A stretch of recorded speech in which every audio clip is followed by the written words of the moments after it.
ভাইয়া দোকান বন্ধ করছেন কেন? ভাই আপনারা আইবেন এলেই তো ভাই। দোকানটা এখন খোলা রাখার কথা। ওই যে নেতাই কইছে না আইবো। কোন নেতা আসবে? ওই যে ভাই ফেসবুকে দেখলাম সবাই দোকান বন্ধ করতে যে ফুটপাতে অভিযান দিব। ব্যবসা করা লাগবে না? ব্যবসা করতে হবে কি করবো ভাই, আবার অন্য কিছু অটো চালাবো, অটো তো বন্ধ ভাই।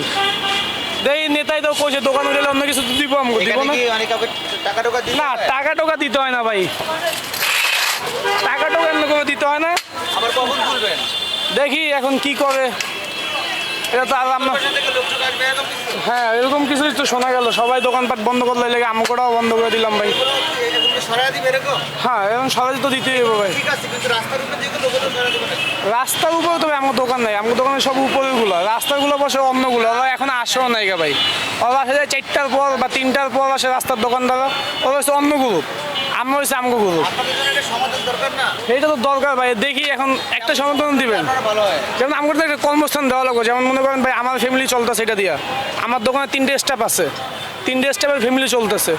যদি এই লোকগুলো কি করবে তো একটা পরিস্থিতি দিতেই হবে আমগো, না তো আমগো আবার ওই ডাকাতি করতে হইব, চুরি করতে হইব, চেঁচামি করতে হইব, মায়ের ধরে টাকা দিতে হবে। কবে থেকে? আগে তো টাকা দেওয়া লাগতো। 5 আগস্টের পর এখন তো বর্তমানে কেউ টাকা নিতেছে না।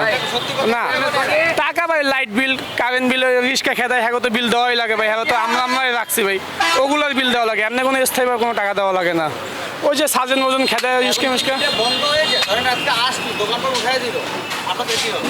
ওই যে সবাই যে অবস্থা ভাই, আমগো অবস্থা এখন কি কমু ভাই, আমি আনতাছি কন এটা কোনো হেলাই তো দিব, তোমাকে দিয়ে দিছি উঠেই, তোমরা কোয়া গাড়িটা খাও, নাহলে অটো চালাও, যদি অটো বন্ধ না করো অটো চালামু। আমার দোকানে 3 জন আছে, আমার বাসায় বউ আছে, মা আছে, বাবা আছে, সব রকম একটা করে অটো লয়ে বাইরে সবাই।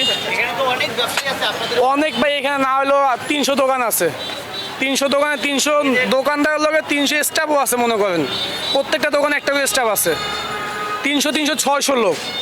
এই 600 লোককে কর্মস্থান দেওয়া লাগবে না, শুধু আমাদের এই আইডিয়ালটাই বলছি, পুরো ফুট তো বাদ দিলাম। হঠাৎ করে তো এরকম পেটে লাথি মারলে হয় না। এখন এটা কি করবো, 5 আগস্ট দেশ সুন্দর করতেছে, গরিবের বেটা লাথি মেরে দেশ সুন্দর করলে এটা আল্লাহ ভালো বুঝে। নতুন সরকারের কাছে আপনারা একটা সমাধান চান না এটা? তো চাই দেখি, এখন তো শুরু হবে করলো, তখন তো ওরকমভাবে আমাদের উপর চাপ দেয় না, এটা তো আমার নিজেরা সবাইতেছে এখন বর্তমানে। আপনাদের কোনো সমিতি আছে? না সমিতি কি ভাই, আমার পেট বাসে না ভাই, এখন তো 5 আগস্টের পর নিরিবিলে ব্যবসা করতেছি, হের আগে তো ব্যবসাই করতে পারি নাই, লাথি মারছে, লাথি মারছে, উড়াও।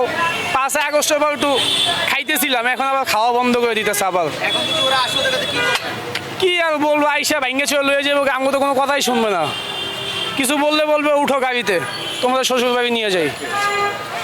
এটা আর কি কমো ভাই, বাকিটা মানুষই ভালো বোঝে, সবাই কম বেশি বুঝে। 600 লোকের কর্মসংস্থান। 600 তো বললাম শুধু ভাই এই আইডিয়ালটার মধ্যে, যেমন মনে করেন হোপ আছে, 10 নম্বর গোল চক্কর আছে, শুধু আমি বলছি আপনার ফায়ার সার্ভিসের এই পাশে যে 300 দোকান আছে, ওই 300 লোকের কথা বলছি। পুরো মিরপুর দেখলে গেলে না হলে 500,000 দোকানদার আছে, এই লোকগুলো কি করবে? 500,000 প্রত্যেকটা দোকানে একটা করে স্টাফ আছে, যেমন কথা ভাই, আমার দোকান না হলেও মনে করেন 2.5 লাখ টাকা লোন আছে, আমার পার্টির থেকে না খাইছি কিস্তি, প্রত্যেকটা দোকানদার একটা করে কিস্তি আছেই ভাই, মাছ বিটা আছেই, প্রত্যেকটা দোকানদার একটা করে কিস্তি আছে, এগুলো দিব কই কোনে? হ্যাঁ এগুলো বুঝে না, কেটা খাইতেছে যে আরামসে, যা কামাই হ্যাঁ এই জায়গায় খাইয়া দেয়, খালি পেটে পাতে ভাই বাচ্চা আছি, হ্যাঁ উপরেও আবার সমস্যা, বাকিটা আল্লাহর ইচ্ছা, এখন আল্লাহ কি করবে এটা আল্লাহ ভালো বুঝে। এই যেমন আজকে কর্মস্থান পুরো বন্ধই ভাই আমাদের, আজকে কোনো ইনকাম নাই, যা হলো আজকে না হলেও আমার 3টা লোকের 1500 টাকা হাজিরা আছে, আমার খরচ নাই, আমার ফ্যামিলির খরচ নাই, বাসা ভাড়া, ঘর ভাড়া, সামনে 1 তারিখ এসে বসছে, এগুলো কী করবো আমরা? ওই মানুষের ঘরে চাকু ধরে তারপর করে টাকা দে, আমার ধরে দেবে যে পুলিশে, আমার ফ্যামিলি কি করবো? থালা লয়ে রাস্তায় বলবো দেন আমাকে কিছু খাওয়ান, যেমন সরকারের কাছে আবার যাবো দেন আমাকে খাওয়ান কিছু, সরকার এটা বুঝে না ভাই, এতগুলো হকার্স কই যাবে এরা, এখন তো কর্মস্থান এটা, জানা হলে আমাকে একটা পুণ্যবাসন দোক, আমাকে একটা বই দোক, এই যে বসে থাকো বা তোমার একটা শৃঙ্খলার মধ্যে থাকো, এরকম লাইন গেট করে দেও, ডাইরেক্ট তো এসে পেটে লাথি মারতে পারবে না, সবাই মধ্যে একটা মানসিক কাজ করে একটা।